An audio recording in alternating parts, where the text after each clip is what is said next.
real effort to stall this process off and try to vet it out in the next week or two. But I don't know. I think those are issues that are doable now, and it leaves some money in contingency. And I think another $500,000 for paying down the teeter is important. And I also respect the unions and their position. We don't want to get into the issues of furloughs and that. We're going to look at that. We're going to look at everything. There's been a lot of things that's going to be vetted out here, but I'm trying to get by today to get a 4/5 vote to move this on. Let's don't act like the state of California. Let's don't reflect what they're doing. And you know, there's a lot of, in my motion or my proposal here, I've never put it in a formal motion yet, but there's a lot of flexibility, but it meets your main issue of the $1 million reduction. So I'd urge everybody to take a second look at it here. Can I ask for clarification? Sure. Your allocation figures, there's 500,000 to teeter. Could you go through those? Okay, if you take the $300,000 settlement Mill Creek and the $300,000 solid waste to contingency, that's going to give you a $300,000 contingency right there. Okay. Okay, and then the $300,000 from air quality settlement to the road fund and take Right. back the general fund, so that gives you another $300,000. Got that. Okay, and $200,000 for AODP. That Right. gives you $800,000 basically, and I would call that new revenue Okay. or money for the general fund.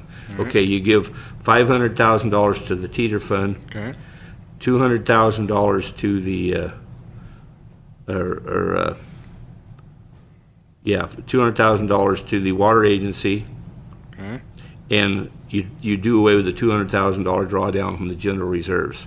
That's your $800,000.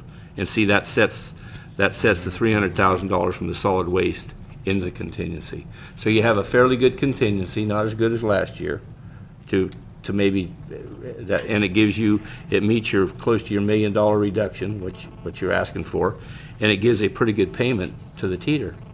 So I think it's a pretty proposal, hopefully, that everybody can support here today. okay. Supervisor Smith was next, I believe. Thank you. Well, first I want to say, Supervisor Pinches, I really like you as a person. We're friends. But this approach to budgeting is, to me, absolutely absurd. First point, I don't think we should be voting on any monies that we expect to be getting. That's sort of like borrowing from contingencies to balance the budget. I just don't think it's a good strategy. We've done it before in the past. Once we balanced the budget because we thought we were going to get timber harvest revenues from the Little River Airport to the tune of hundreds of thousands of dollars, and the market for fur dropped, and it was advised after we paid for a registered professional forester to do the plan, it was advised that we not harvest those trees because it would have been a foolish juncture. I mean, a foolish action. So we didn't. But we were counting on revenues that we didn't receive. So point number one, I don't think we should support any expenditures on monies we think we're going to receive. When we get them in hand, we can spend them. Second of all, the air quality budget, we don't have the ability to.